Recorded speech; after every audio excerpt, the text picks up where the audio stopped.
Assalamualaikum. Apa ya yang bisa bikin gampang capek? Macam-macam ternyata.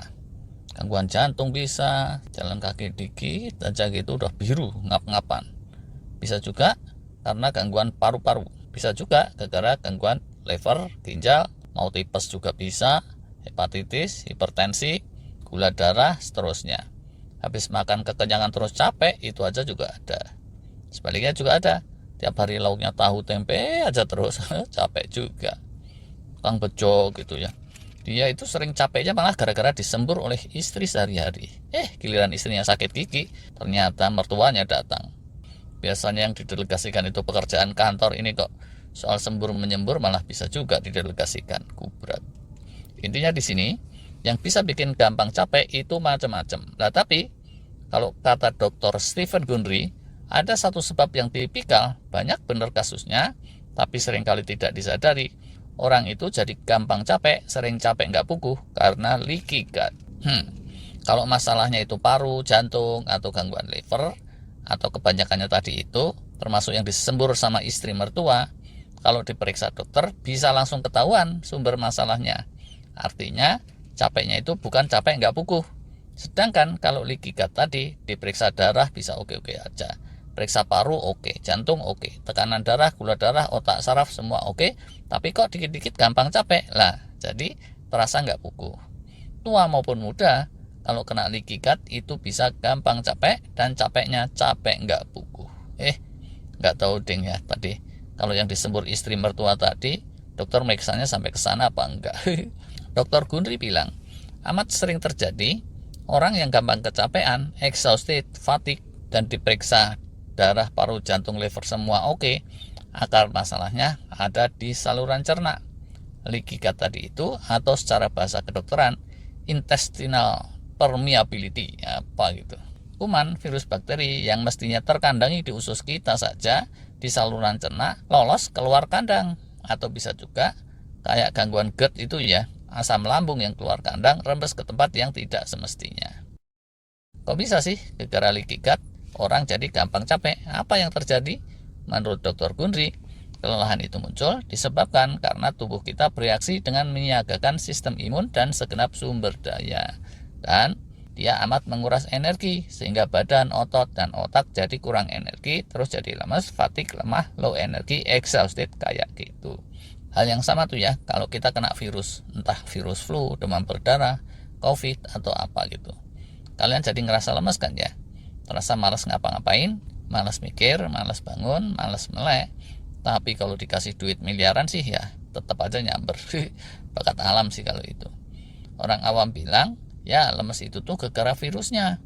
Ternyata menurut penelitian-penelitian terkini, yang terjadi bukan seperti itu. Justru yang bikin capek itu karena tubuh kita memobilisasi sumber daya dan sistem imun sebagai reaksi atas adanya virus asing. Gitu deh. Nah, karena ini sifatnya reportase singkat soal kenapa leaky gut bisa terjadi, panjang lagi ceritanya, dan gimana ngatasinya, kapan-kapan aja kita bahas terpisah.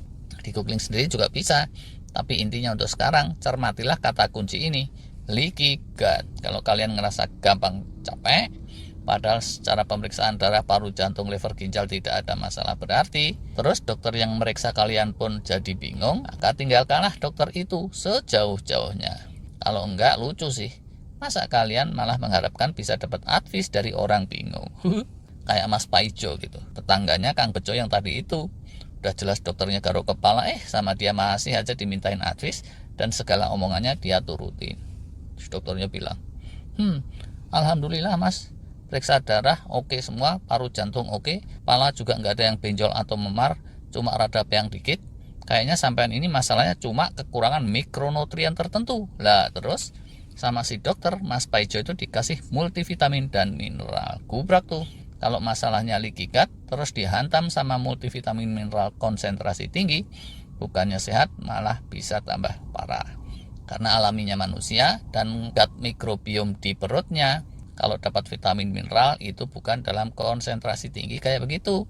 Kalau udah kondisinya leaky gut malah dikasih yang secara alaminya bukan makanan manusia, seringnya malah tambah parah. Dan yang mengalami kayak gini insya Allah bukan cuma Mas Paijo doang. Di luar negeri sono banyak banget kejadiannya, yaitu menurut Dr. Gundri tadi. Sedangkan di Indonesia walau alam, tapi mestinya nggak beda jauh. Kondisi lebih parah kalau leaky gut itu terus dibarengi gejala lain.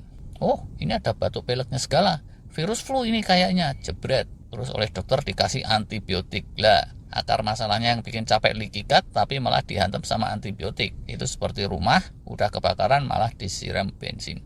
Ambiar kabeh.